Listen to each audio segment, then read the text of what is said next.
ہمارے خداوند یسوع کی انجیل مقدس لوکا کے مطابق اس کا 17واں باب 26 سے 37 آیات تک۔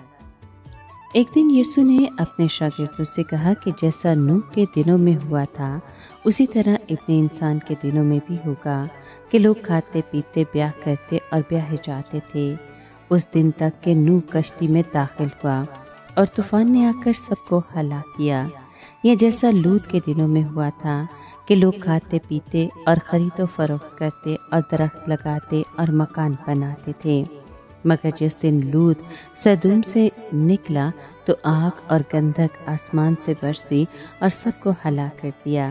ابن انسان کے ظہور کے دن بھی ایسا ہی ہوگا۔ اس دن جو کوٹھے پر ہو اور اس کا اسباب گھر میں ہو وہ اس کے لینے کے لیے نیچے نہ آئے، اور جو کھیت میں ہو اسی طرح پیچھے نہ لوٹے۔ لوط کی بیوی کو یاد رکھو، جو کوئی اپنی جان بچانے کی کوشش کرے وہ اسے کھو دے گا، اور جو اسے کھوئے وہ اسے بچائے گا۔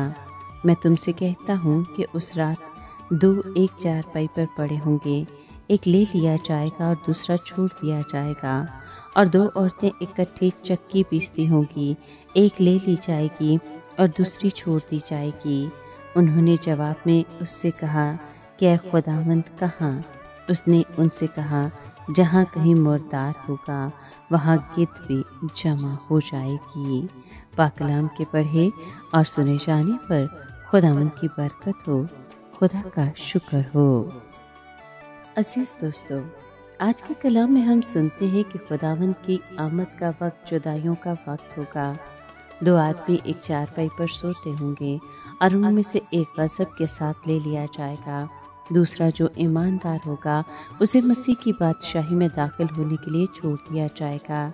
اسی طرح 2 عورتیں ایک ساتھ چکی پیستی ہوں گی، ان میں سے ایک جو بے ایمان ہوگی وہ خدا کے غضب کے طوفان میں لے لی جائے گی، جبکہ دوسری جو خدا کی فرزند ہوگی چھوڑ دی جائے گی، تاکہ مسیح کے ساتھ 1000 سالہ برکات سے لطف اندوز ہو سکے۔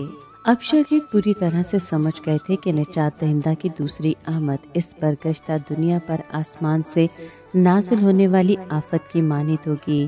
چنانچہ انہوں نے خداوند سے سوال کیا کہ یہ کہاں ہوگا، یعنی یہ غضب کہاں نازل ہوگا؟ خداوند کا جواب تھا جہاں مردار ہے وہاں گدھ بھی جمع ہوں گے۔ گدھ آنے والے غضب کی علامت ہے۔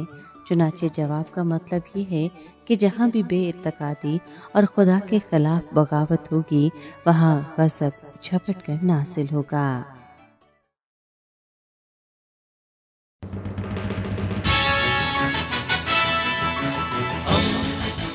دوستی کا پیمبر، ریڈیو ویریتاس ایشیا۔